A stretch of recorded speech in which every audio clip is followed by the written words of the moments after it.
Vamos abrir a nossa Bíblia no Evangelho do Senhor Jesus Cristo, segundo escreveu Marcos, capítulo de número 3.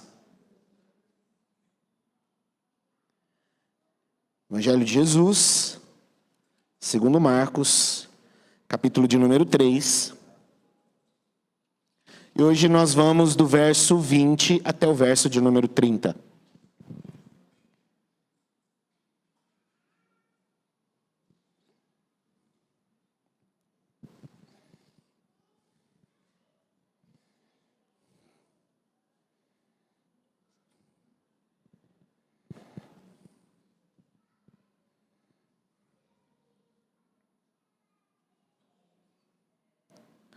Marcos capítulo 3, a partir do verso de número 20. A palavra do Senhor diz assim: Então Jesus foi para casa, e outra vez se ajuntou uma multidão, de tal modo que nem podiam comer. E quando os parentes de Jesus ouviram isto, saíram para prendê-lo, porque diziam: está fora de si. Os escribas que tinham vindo de Jerusalém diziam: ele está possuído de Beelzebu. Ele expulsa os demônios pelo poder do maioral dos demônios. Então, convocando-os, Jesus lhes disse, por meio de parábolas: como pode Satanás expulsar Satanás? Se um reino estiver dividido contra si mesmo, tal reino não pode subsistir. Se uma casa estiver dividida contra si mesma, tal casa não poderá subsistir. Se Satanás se levantou contra si mesmo e está dividido, não pode subsistir ao fim. Ninguém pode entrar na casa do valente para roubar-lhe os bens, sem primeiro amarrá-lo. E só então saqueará a casa dele. Em verdade lhes digo, que tudo será perdoado aos filhos dos homens, os pecados e as blasfêmias que proferirem. Mas aquele que blasfemar contra o Espírito Santo nunca terá perdão, visto que é réu de pecado eterno. Jesus disse isso, porque diziam: está possuído de um espírito imundo. Somente até aí a leitura. Vamos orar mais uma vez. Feche seus olhos. Vamos falar com o Senhor. Muito obrigado, Deus, pela tua palavra.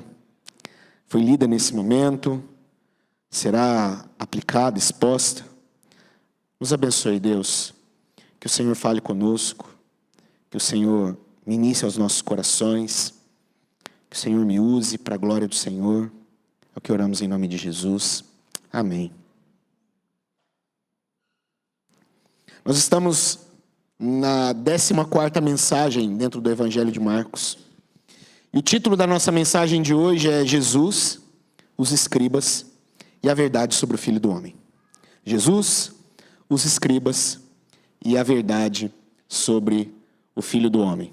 É sobre isso que nós iremos ver, é sobre isso que nós iremos meditar, estudar na palavra do Senhor, seguindo aí, dando sequência à nossa série de exposição dentro desse livro, seguindo aí a trajetória de Jesus, conforme nos narra o evangelista Marcos. Jesus, os escribas e a verdade sobre o Filho do Homem. Esse título eu tirei como ideia de um livro chamado O Leão, a Feiticeira e o Guarda-Roupa, do escritor C.S. Lewis.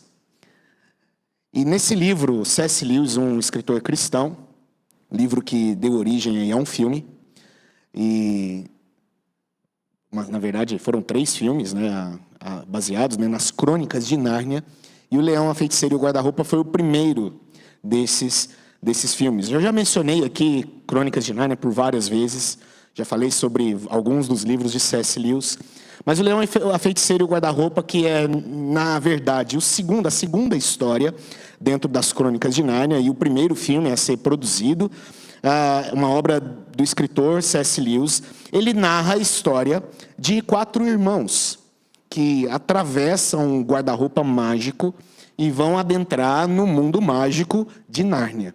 E lá eles vão passar por inúmeros dilemas, vão ouvir sobre Aslan, vão se encontrar com Aslan, vão lutar contra a feiticeira, enfim, é uma história maravilhosa.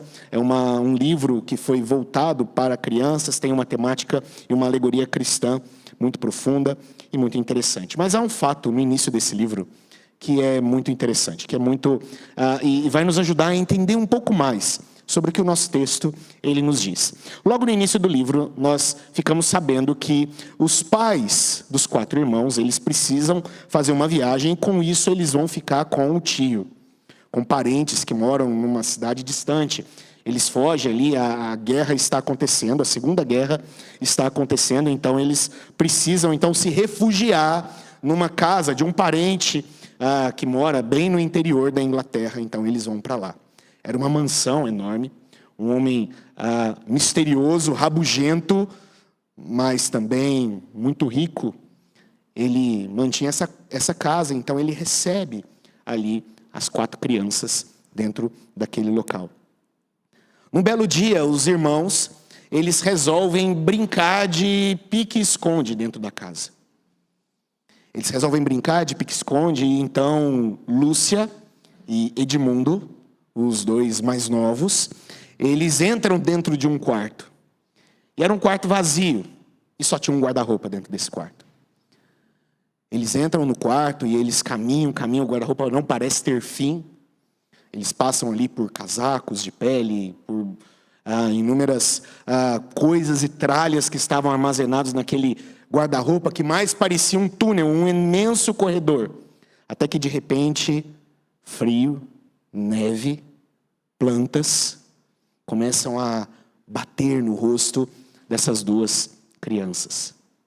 E eles se veem então na terra fantástica de Nárnia.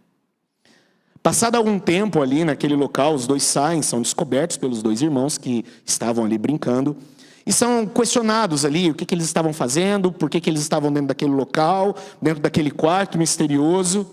Então Lúcia diz que eles encontraram um guarda-roupa, era um guarda-roupa mágico, e que levou eles a um mundo diferente, a um mundo mágico, surpreendente. Os irmãos começam a rir. Susana e Pedro olham para Lúcia e começam a rir dela e dizem: essa menina está louca. Essa menina está maluca. Como assim?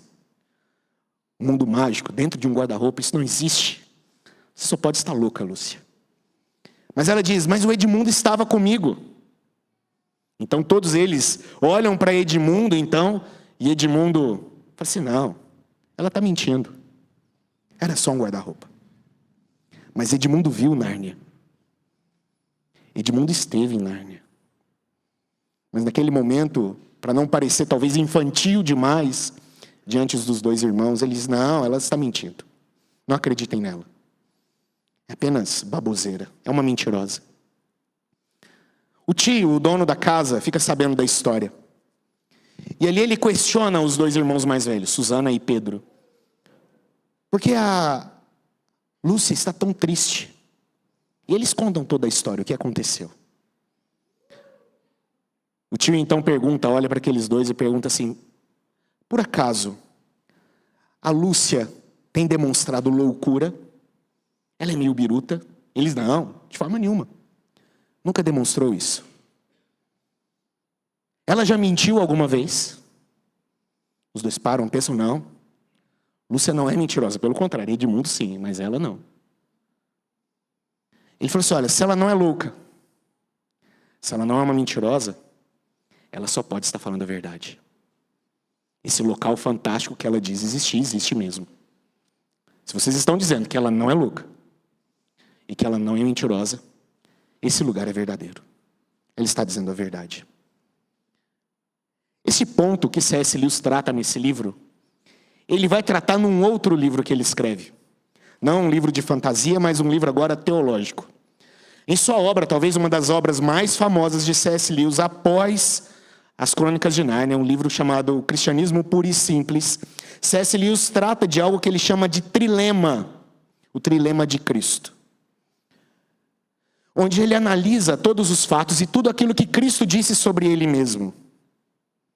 Então as pessoas, ao olhar para Jesus, só podiam tirar 3 conclusões de Jesus. Ou Jesus era louco, ou Jesus era um mentiroso, ou o que ele dizia só podia ser verdade. E C.S. Lewis continua no livro, olhando para Jesus, e olhando para a palavra do Senhor Jesus Cristo, e olhando para toda a palavra de Deus, nós percebemos que Jesus não é louco, nós percebemos que Jesus não é mentiroso. Então tudo aquilo que ele diz sobre ele, de fato acontece, e de fato é verdade. Esse é o trilema, que C.S. Lewis explica de uma forma infantil no seu livro As Crônicas de Nárnia, mas de uma forma um pouco mais teológica, ele explica no seu livro O Cristianismo Puro e Simples. O que tudo isso tem a ver com o nosso texto? Vamos voltar para ele? A partir do verso de número 20, nós vamos perceber que os desdobramentos de tudo o que vem acontecendo dentro da narrativa de Marcos, apesar de rápida, dinâmica, como Marcos é assim mesmo, nós vamos perceber que as conclusões, aquilo que vai acontecer, as situações, elas começam a ficar um pouco mais complicadas ali com Jesus e com aqueles que seguiam Jesus. O verso de número 19, ele se encerra com Judas Iscariotes sendo mencionado. E após a menção de Judas Iscariotes, nós temos ali uma outra frase que diz que foi quem o traiu. Então perceba, nós temos um traidor já indicado aqui por Marcos. No sermão passado eu disse que Marcos já está nos falando assim, olha, fique de olho nesse sujeito. Ele vai fazer algo errado. E muito errado. Um traidor foi nomeado aqui. Aquele que vai trair Jesus, lá no final, já foi dito aqui quem seria ele. Mas entenda, apesar de nós termos esse grande traidor aqui, que é Judas, há várias pessoas que traem Jesus. Há vários traidores do Senhor Jesus. Nós podemos até perceber que Marcos agora descreve, se não uma traição, um baita de um mal-entendido com respeito a Jesus Cristo.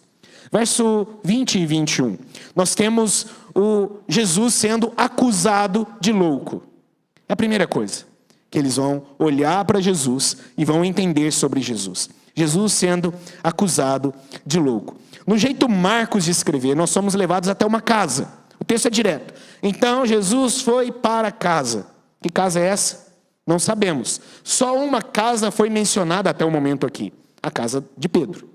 Foi a única casa que foi mencionado até esse momento. Lá em Cafarnaum, Jesus está em Cafarnaum, capítulo 1, verso 29. A casa de Pedro é mencionada. Pode ser então que Jesus voltou para aquela casa. Era costume Jesus fazer ali da casa de Pedro o seu lugar de estadia. Fazer da casa de Pedro o seu lugar de morada enquanto ele estava em Cafarnaum. Então ao voltar para casa é bem possível então que Jesus volta para a casa de Pedro. O local, por exemplo, onde o paralítico foi curado. O local onde a sogra de Pedro foi curada. O local, por exemplo, onde muitas pessoas, uma cidade inteira, foi curada e também tiveram demônios sendo expulsos naquele local. E Jesus volta para lá. E Jesus voltando para lá, a gente sabe o que acontece. Uma multidão vai até Jesus novamente. E o texto vai dizer que é tanta gente, eram tantas pessoas aqui nesse momento, né? O magnetismo de Jesus atrai aqui um monte de gente. Era tanta gente seguindo Jesus, era tanta gente atrás de Jesus. O texto vai dizer que ele nem conseguia comer. Nem conseguia. Eles não conseguiam comer, de tanta gente apertando eles ali. Mais uma vez, essa multidão dando trabalho. No texto passado, eles deram trabalho. No texto passado, Jesus até pede para que os seus discípulos providenciassem um barco, para que a multidão não atrapalhasse de ensinar ali na praia. E aqui Jesus não podia comer. A multidão é novamente um obstáculo, em vez de um trunfo para a missão de Jesus. É um obstáculo. E de repente nós temos aí o verso de número 21 que diz: e quando os parentes de Jesus ouviram isto, saíram para prendê-lo, porque diziam: está fora de si. Misterioso esse texto, né? Parentes de Jesus achando que ele não está batendo das ideias. Essa declaração aqui ela é surpreendente. Mas é interessante que nos outros evangelhos sinóticos, no evangelho de Mateus e no evangelho de Lucas, ela não é tão mencionada assim. Os dois, eles não mencionam tanto quanto Marcos, apesar de breve, menciona. Mas a redação aqui, grega, ela ainda é mais explícita. A ideia aqui do texto do grego é que eles foram para prender Jesus, acreditando que Jesus estava enlouquecido. Eles achavam que Jesus estava doido mesmo. Eles achavam que Jesus não estava batendo bem.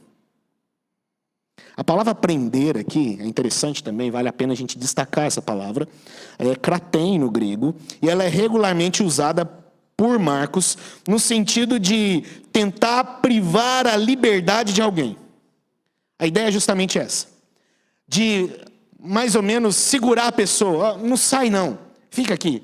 Não sai de casa, fica dentro de casa. É o sentido aqui, a ideia é de tentar privar a pessoa da liberdade. É mais ou menos quando uma pessoa, por exemplo, aparente está saindo do controle. Você leva ela para casa ou para outro local, até que aquele momento passe. Até que ela se acalme. Até que o parafuso entre no lugar. E ela consiga conversar, consiga se dar bem de novo com as pessoas. A ideia é justamente essa. Eles estavam ali no intuito de prender Jesus, levar Jesus para um outro local, para que a poeira abaixasse. Para que aquelas pessoas esquecessem pelo menos quem era Jesus. Para que a história sobre Jesus, o que Jesus fazia. Veja bem. Jesus dizia que ele era o noivo, o Senhor do sábado. Ao invés de se aliar aos líderes judaicos, Jesus, ele atacava os líderes judaicos. Toda pessoa que batia bem das ideias, não ia atacar um líder judaico, ia ficar amigo dele. Jesus faz o contrário. Ele ataca os líderes judaicos. Ele aponta e diz qual é o erro desses líderes. Então Jesus só pode estar maluco mesmo. Só pode estar maluco. Vamos lá. Vamos tirar ele daquele lugar. Vamos levar ele para um outro local até que tudo isso se acalme. Até que a poeira abaixe. E Jesus então volte. Veja também o tipo de gente que andava com Jesus. Pecadores, cobradores de impostos. Ele andava e comia com esse tipo de gente. Ele só pode estar maluco. Foi a conclusão que esses aqui chegaram dele. Precisamos parar esse homem. Não eram só os líderes do judaísmo que queriam parar Jesus. Pessoas próximas a Jesus queriam pará-lo. Porque achavam que ele estava louco.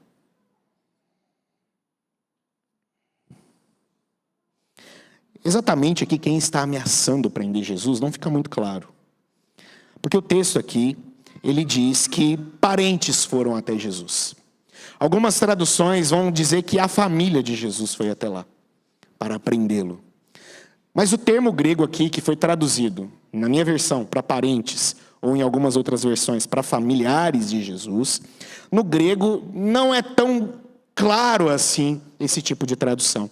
Porque a ideia do termo grego é os dele. Aqueles que andavam com Jesus. Aqueles que eram de Jesus. Foram até lá para prendê-lo. A ideia do texto grego é justamente essa. Não quer dizer que são familiares, não quer dizer que eram discípulos, pode até ser discípulos, pessoas que estavam ali seguindo ele. Talvez um primo, talvez algum amigo, quem sabe até mesmo um familiar. O texto não fica claro, o termo grego não deixa tão claro para a gente. Mas a ideia era que pessoas próximas a Jesus queriam parar Jesus naquele momento. Então essa é a primeira parte do texto. Jesus acusado de louco por pessoas próximas a ele. Segunda coisa que nós vamos perceber aqui, vai do verso 22 até o verso de número 26. Jesus agora é acusado de ser mau. Ser mau. Vimos que as pessoas próximas a Jesus chamavam ele de louco. Mas os escribas vão além agora. Os escribas vão além. Eles não vão perder para a gente próxima de Jesus. Eles vão querer ir além. E eles vão. Perceba que o texto vai dizer que escribas vieram de Jerusalém. Não são os escribas da Galileia. Talvez, aos olhos do povo de Jerusalém, os discípulos da Galileia já não estavam conseguindo conter Jesus. Então agora é necessário a tropa de elite descer de Jerusalém para fazer alguma coisa, para parar Jesus de alguma forma, para tentar de algum modo controlar Jesus. Então, escribas de Jerusalém vão até aquele local, descem até Cafarnaum, descem até aquela casa. E perceba, esses escribas, eles não chegam como os escribas da Galileia fazendo perguntas para Jesus. Os escribas da Galileia faziam perguntas. O que é isso que está falando? Como é que você pode fazer isso? Como é que você pode ensinar isso? Como é que você pode expulsar um demônio? Como assim você faz isso no sábado? Eles chegavam questionando Jesus. Os escribas de Jerusalém não. Os escribas de Jerusalém, eles não entram em embate intelectual, não entram em embate teológico com Jesus, não. Eles chegam com uma acusação. Eles já chegam com a sentença pronta. E eles dizem, olhem só, o que este homem está fazendo é realmente impressionante. Mas ele os faz em nome do próprio diabo. Em nome de Beelzebu. Ele está possuído e faz por meio desta possessão. É isso que eles dizem. Não há embate teológico aqui. Não há uma pergunta aqui. Eles chegam com a sentença. Esse homem está possuído pelo diabo. E ele faz isso em nome do próprio diabo. É dessa forma que eles chegam. Esses opositores de Jesus não negaram seus feitos. Interessante isso, né? Eles viram um paralítico andar. Eles viram um leproso ser limpo. Eles não negam o poder de Jesus em realizar milagres. Eles não chamam Jesus de um charlatão. Você é um charlatão. Disse que curou o outro, mas ele não está curado não. Aliás, era alguém disfarçado. Era normal. Só sentou naquela maca lá para fazer cena. Eles não chamam Jesus disso.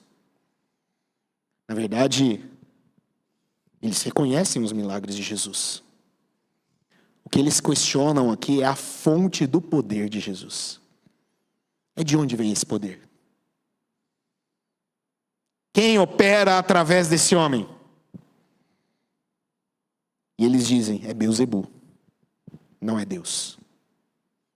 É o diabo. O nome Beelzebu é um nome difícil de se traduzir também, tá? Bem difícil. Uma possível tradução é Senhor das moscas. Ou Senhor da carniça. Uma possível tradução para esse nome. E ele é chamado aqui também de o maioral, o príncipe dos demônios. O próprio Satanás. O próprio diabo. Algo ligado à morte, ao mal. No nosso texto, Beelzebu está equiparado aqui ao próprio Satanás. E eles acusam que Jesus está possuído dele mesmo, do próprio diabo. O que eles fazem aqui é muito sério, queridos. É muito sério. Que esses escribas, a forma como eles acusam o Senhor Jesus é sério. Mas sério que chamar Jesus de um louco, dizendo, é chamá-lo e dizendo a ele que está possuído pelo príncipe do mal. É bem pior. É bem pior. E Jesus rebate. Jesus rebate com uma argumentação lógica. Veja o que ele diz, verso 23 até o verso 26. Eu vou ler mais uma vez. Então, convocando-os, Jesus lhes disse por meio de parábolas.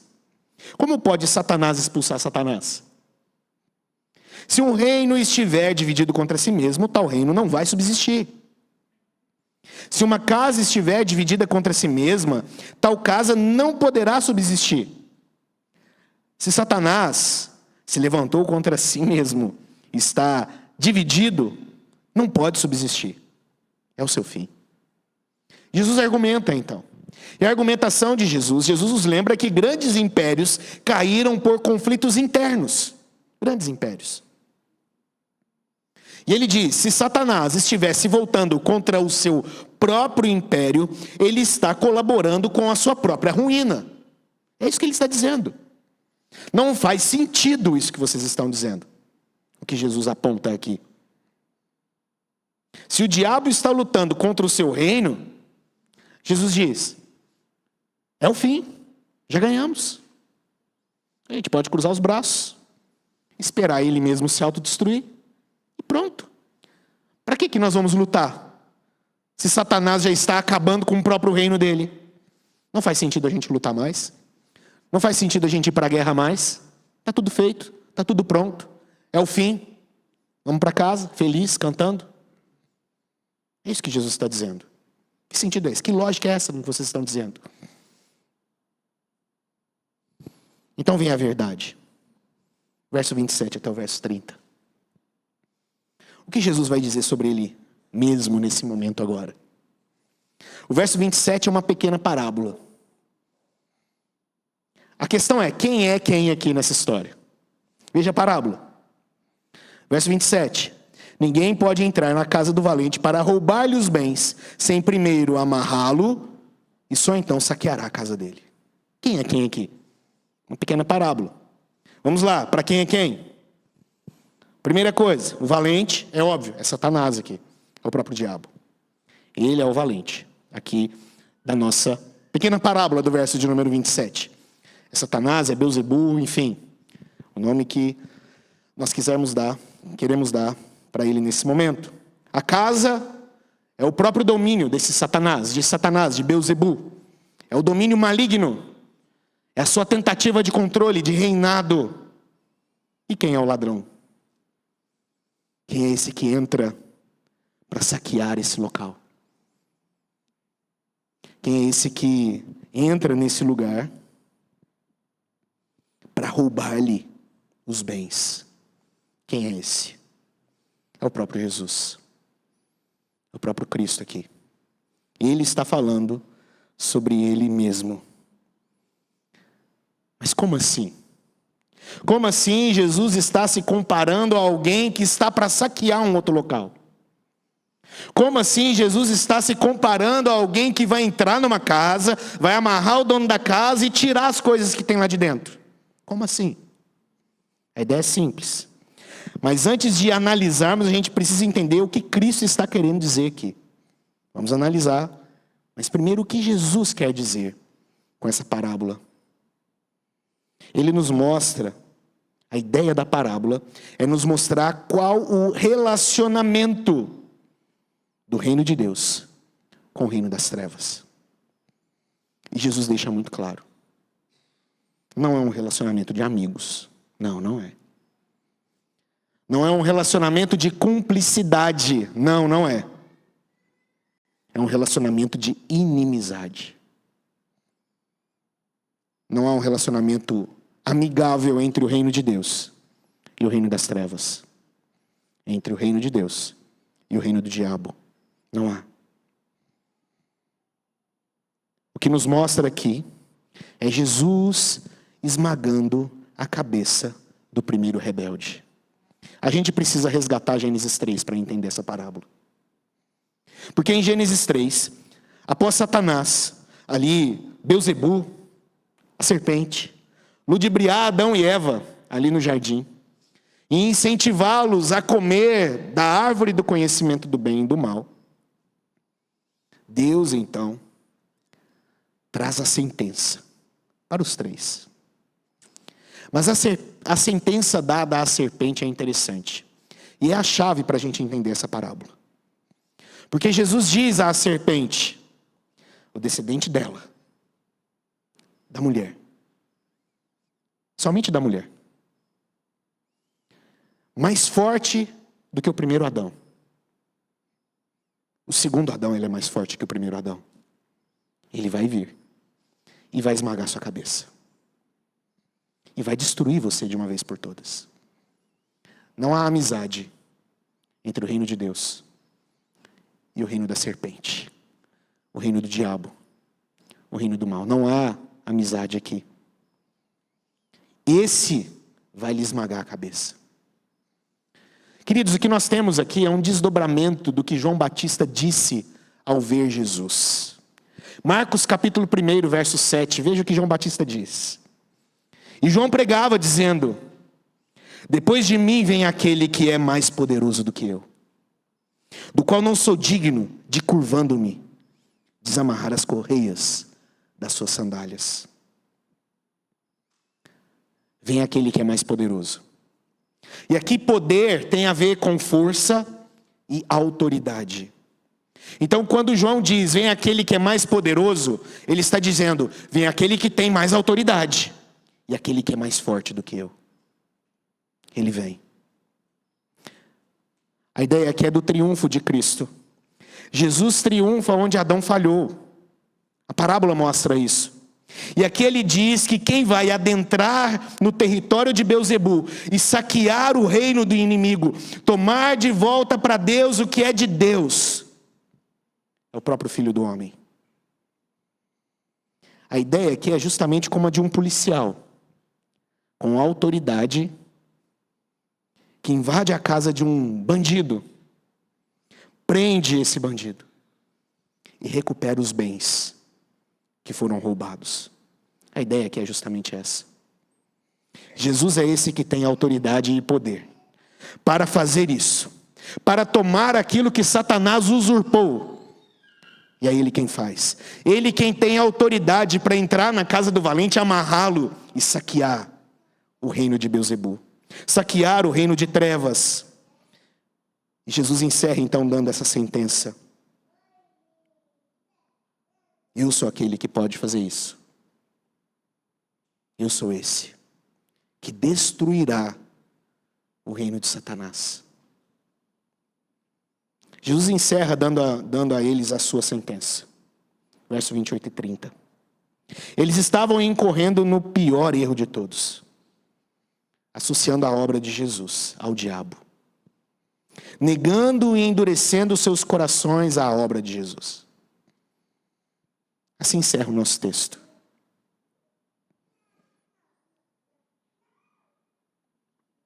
Meus queridos, mas hoje eu gostaria de quebrar um pouco o protocolo aqui. Talvez você nesse momento esperaria eu dizer aquela palavra. E o que esse texto tem a ver com a gente hoje? Mas eu não vou falar isso agora não. Vai chegar o momento dessa frase.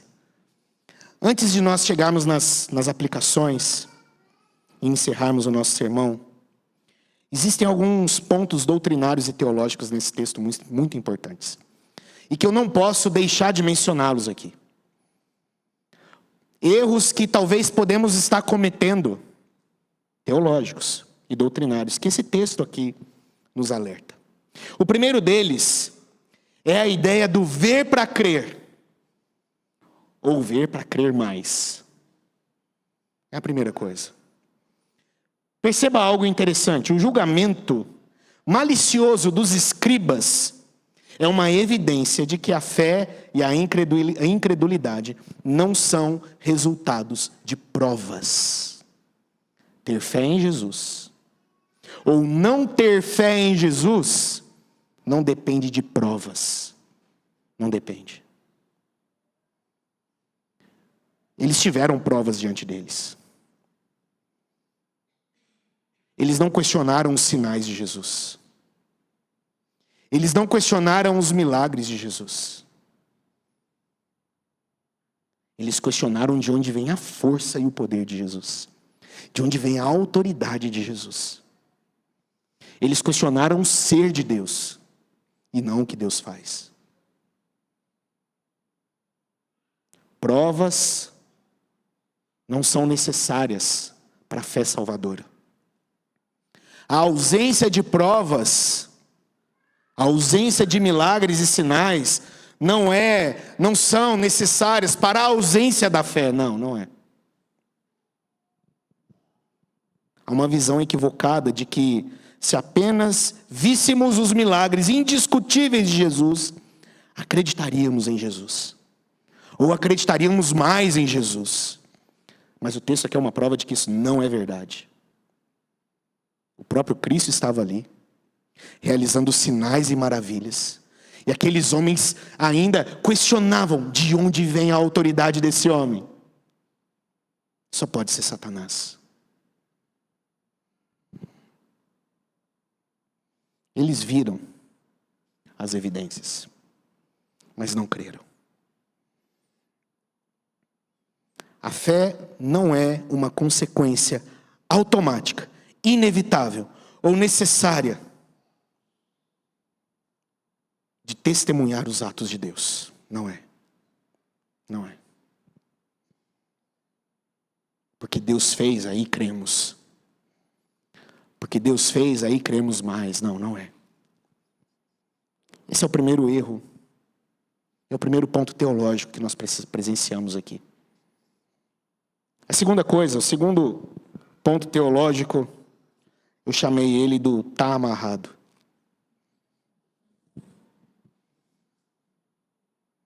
Você já usou essa expressão algumas vezes, né? Eu também já. Mas Deus perdoa, tá? A gente vai ver isso daqui a pouco.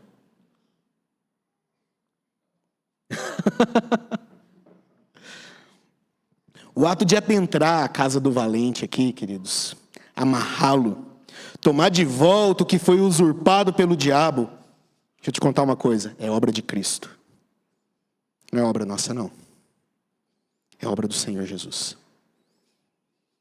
Em momento nenhum das Escrituras, nós veremos Jesus ou algum apóstolo ensinando que a igreja deveria tomar para si essa função. Nós não vamos ver.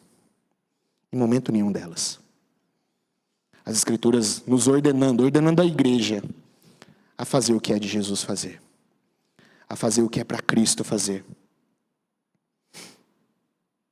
Quando nós tentamos amarrar o diabo, dizer que nós vamos saquear o reino das trevas, nós estamos tentando fazer algo que somente Cristo tem autoridade e força para realizar. Somente Ele. Você não pode ocupar o lugar de um policial. Chegar na casa de alguém, prender aquela pessoa e pegar de volta aquilo que pode ser que nem era dela, pode ser que ela roubou mesmo. Mas você não tem essa autoridade. O policial tem. E aqui o princípio é o mesmo. Cristo tem essa autoridade. Ele é aquele que é mais poderoso. Ele é aquele que tem a autoridade para invadir o reino das trevas e saquear o que foi usurpado pelo inimigo. Ele tem. Somente Jesus tem. Como igreja, para mim e para você agora a lição, dentro dessa ideia teológica. Uma vez que o valente foi amarrado por Cristo, uma vez que a sua cabeça foi esmagada, nós participamos agora exclusivamente da coleta dos espólios da guerra vencida por Jesus. Quando nós saímos em missão, quando nós saímos anunciando o Evangelho, quando nós saímos pregando o Senhor Jesus Cristo, quando nós percorremos este mundo falando sobre a salvação, nós estamos anunciando esta vitória e coletando aqueles que já são de Jesus. É isso que nós fazemos agora. O Senhor Jesus venceu a guerra, queridos. Como igreja agora, nós alegremente desfrutamos dos espólios dessa guerra. Dos espólios da vitória do Senhor Jesus. Por isso, quando anunciamos o Evangelho, nós precisamos fazer com alegria. Porque nós estamos indo ao encontro daqueles que são de Cristo, mas que precisam ouvir sobre Ele. A fé vem pelo ouvir, e ouvir a palavra de Deus. Terceira coisa, é sobre o pecado imperdoável. O que é isso? O que é esse pecado? Jesus fala aqui sobre a blasfêmia do Espírito Santo.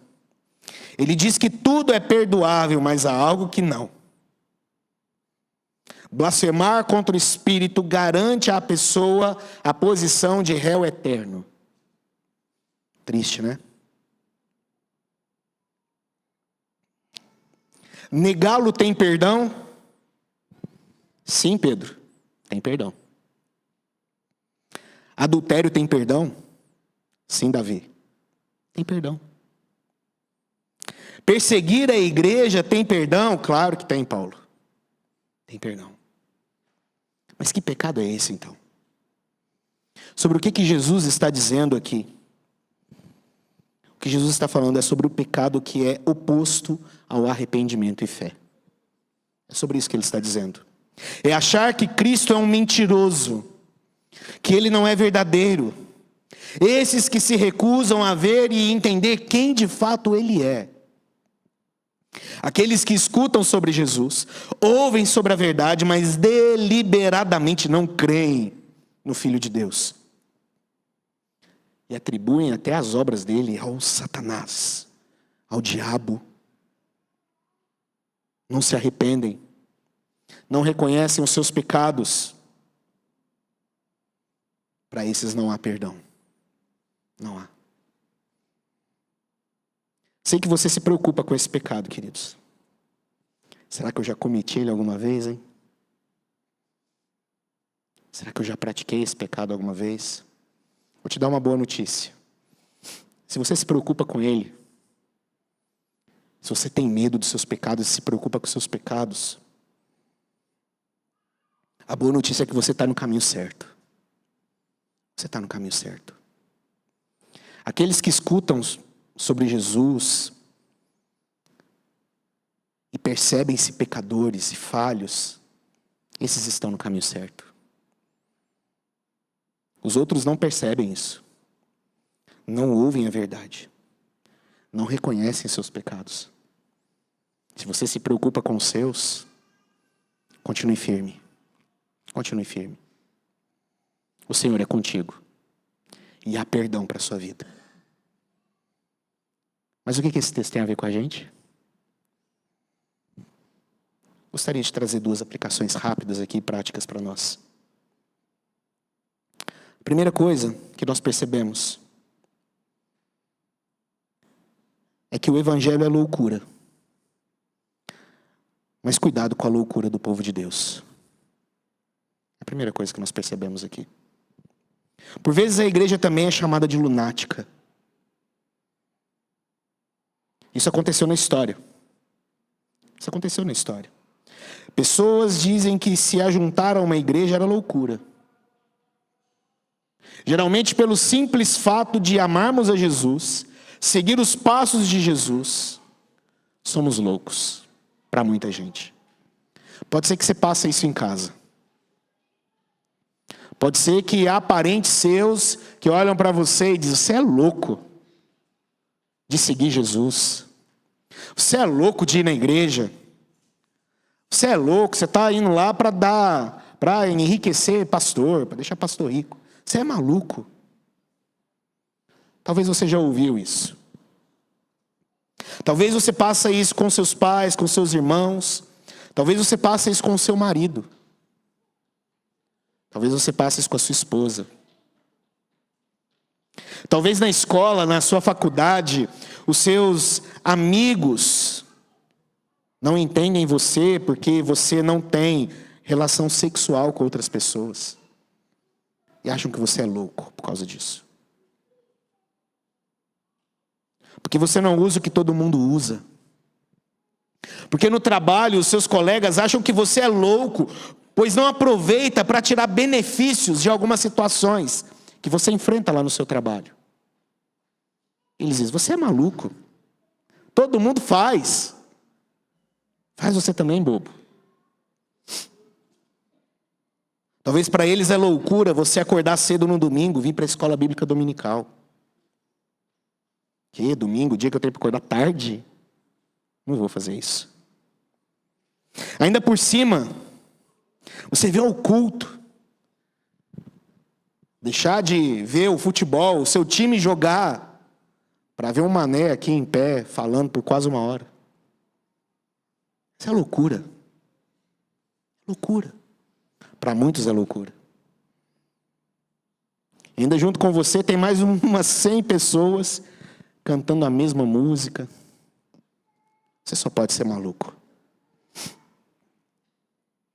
Por vezes também nós somos chamados de loucos por outros da própria igreja. A própria igreja do Senhor Jesus. Às vezes chama os seus de loucos também.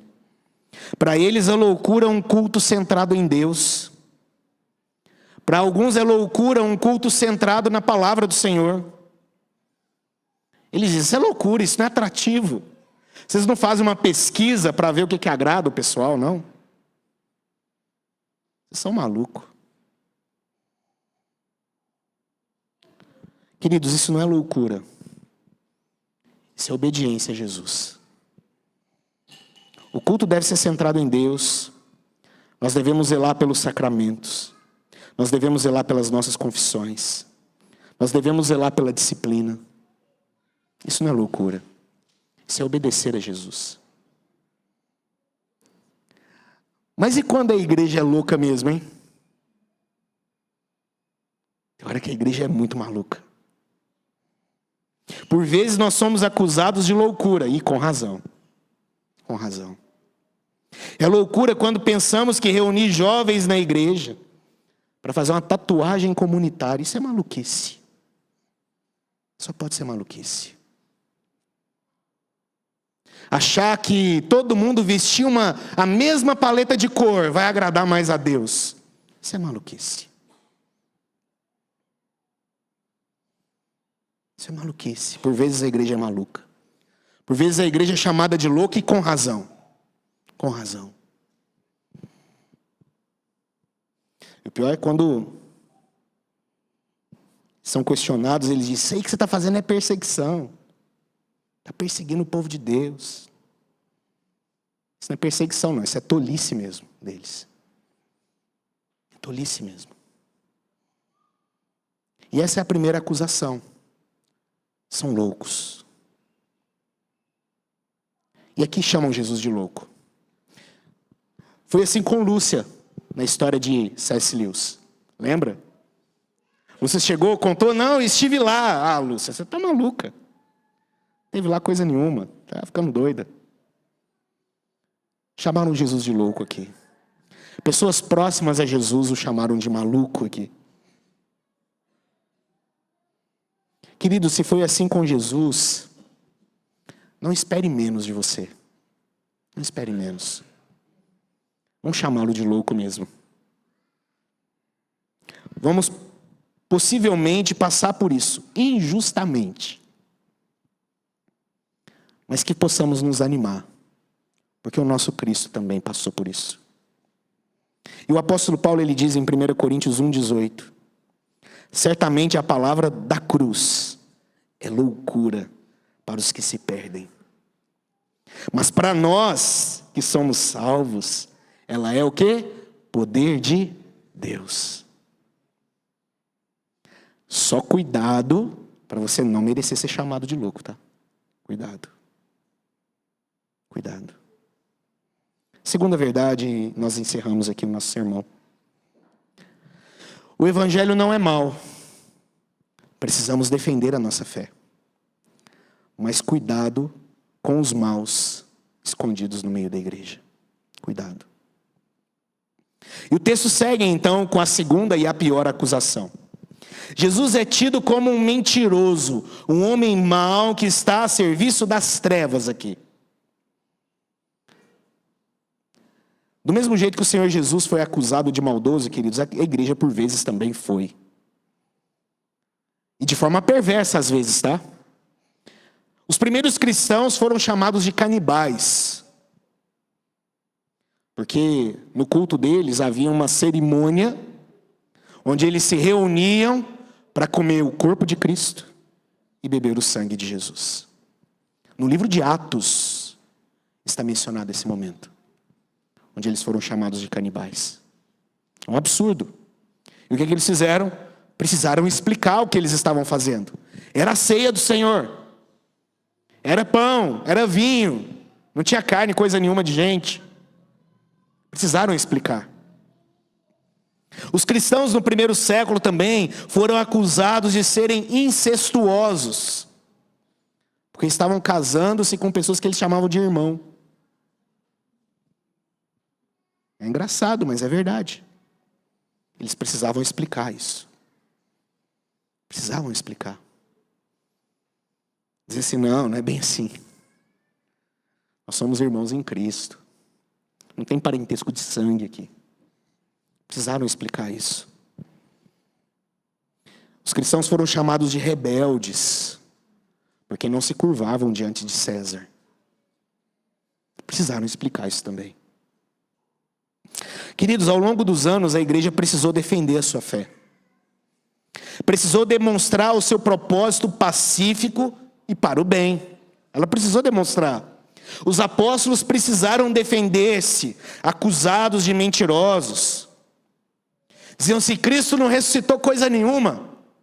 Vocês são um bando de mentirosos. Agora, que mentira é essa? Onde uns foram crucificados de cabeça para baixo, outros decapitados, outros cerrados ao meio, por mentira? Será que por mentira? Os apóstolos precisaram se defender. E nós também precisamos. Precisamos estar preparados a responder a todo aquele que pedir a razão da esperança que há em nós. Precisamos estar prontos para isso. Você já percebeu que por vezes a igreja já não é mais chamada de louca? Eles foram além agora. A igreja é chamada de perversa, de má. E nós precisamos defender isso, queridos. Por vezes nós somos absurdamente acusados. Mas a pergunta é, e quando de fato os crentes são perversos? E quando eles são mesmo? Quando eles são acusados, mas não injustamente, mas porque precisavam mesmo. E para nossa vergonha, muitas vezes nós não agimos como filhos de Deus, mas sim como filhos de Beelzebu. Para nossa vergonha. Os crentes são perversos quando prometem curas e milagres, sabendo que isso é charlatanismo. Fazem isso para se enriquecer, para encher bolso. Isso é perversidade. Os crentes são perversos quando se envolvem em escândalos, corrupções, enriquecem à custa de sua hipocrisia, do engano. Quando líderes prometem o céu na terra, ou tentam vender na terra o céu. Isso é perversidade. Os crentes foram perversos quando nos Estados Unidos, crentes diziam que negros eram inferiores, apoiavam a escravidão.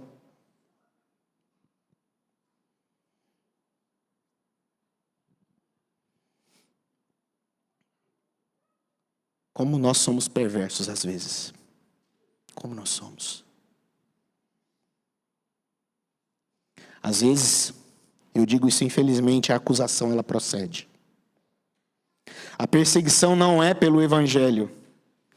É por causa da nossa maldade mesmo. Por vezes sim. Nós não podemos ter medo de denunciar essas maldades, queridos. Não tenha medo de denunciar isso. Não podemos agir por corporativismo. Medo de denunciar o mal, o errado. Nós não podemos ter medo. A Igreja Presbiteriana do Brasil, a nossa denominação, ela já declarou várias vezes publicamente a sua posição diante de falsas igrejas que estavam pregando falsas doutrinas, diante de falsos ensinos. Várias vezes, ela se manifestou de forma pública. E nós não podemos parar. Não podemos parar. O pecado tem que ser denunciado mesmo. Como nós ouvimos semana passada, nós não somos os juízes. A justiça é do Senhor. Ele é o vingador, lembra? Nós ouvimos isso semana passada. Mas cabe a nós, a mim e a você, como crentes, servos do Senhor, denunciar o mal. Denunciar o pecado. Denunciar a injustiça. Não podemos nos calar, não. Nós não podemos. A nossa conduta, ela é observada pelo mundo. Ela é observada. Que possamos ser íntegros diante de Jesus Cristo. Quem é Jesus, meus queridos? Quem é esse Cristo? Ele é um biruta, maluco? É um mentiroso? Ou de fato o que ele diz e ensina é verdadeiro? Ele é o Filho de Deus. Jesus é o Filho de Deus. É isso que Marcos nos ensina. Se chamam você de louco, de mal por causa de Cristo, se anime. Pensaram a mesma coisa dele. Mantenha-se firme. Mantenha-se firme. E Jesus não prometeu que seria diferente, tá bom? Não prometeu. Ele disse que nós seríamos odiados. Ele disse que nós teríamos aflições. Mas para nós termos bom ânimo. Que o reino de Satanás foi vencido. A serpente teve a sua cabeça esmagada. O valente foi amarrado. O seu domínio foi saqueado para a glória de Deus. Agora, se você tem dado motivos para chamarem você de louco, e com razão, para chamarem você de mal, e com razão, não haja em oposição ao verdadeiro arrependimento. Se arrependa. Se converta dos seus pecados. Se converta dos seus maus intentos. Ele é capaz de perdoar pecados. Ele é capaz de saquear o reino maligno. Não dá para você ignorar quem é Jesus. Não dá para ignorarmos. Então se arrependa. Em nome de Jesus Cristo. Amém? Feche seus olhos. Vamos orar.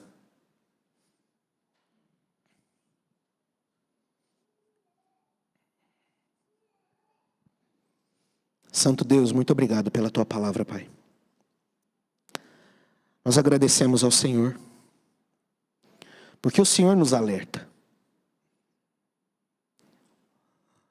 E muito obrigado, Deus, porque se o Senhor nos alerta é porque o Senhor se preocupa com o teu povo e com a tua igreja.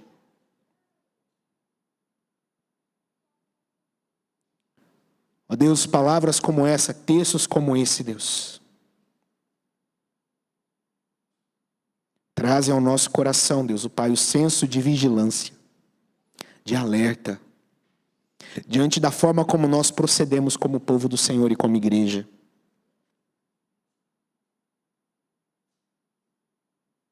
Ó Deus, que se por amor ao Senhor, a nossa igreja, Deus, ó Pai, for tida como louca, louvado seja o teu santo nome. Se por amor ao Senhor, ó Pai, nós crentes, Deus, fomos tidos como maus, louvado seja o Senhor. Mas Deus, que se for por motivos, Deus, ó Pai, que nós demos, ó Deus, tenha misericórdia das nossas vidas, Deus.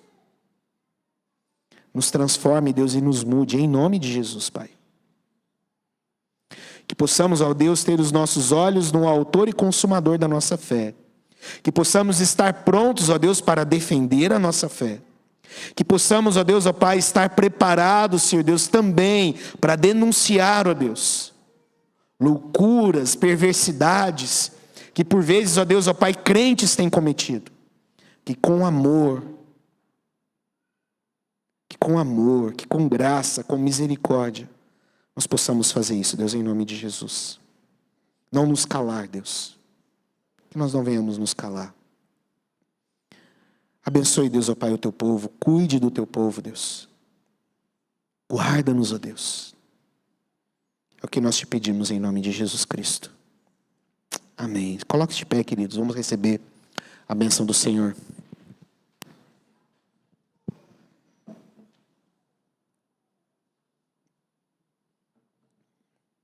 Recebam a bênção. Que a graça do nosso Senhor e Salvador Jesus Cristo, que o amor do nosso Deus, o nosso eterno Pai, e que a presença, a alegria do Espírito Santo do Senhor seja sobre a sua vida, meu querido, seja sobre a sua casa, sobre o seu lar, sobre a nossa igreja, hoje e para todo sempre. Amém.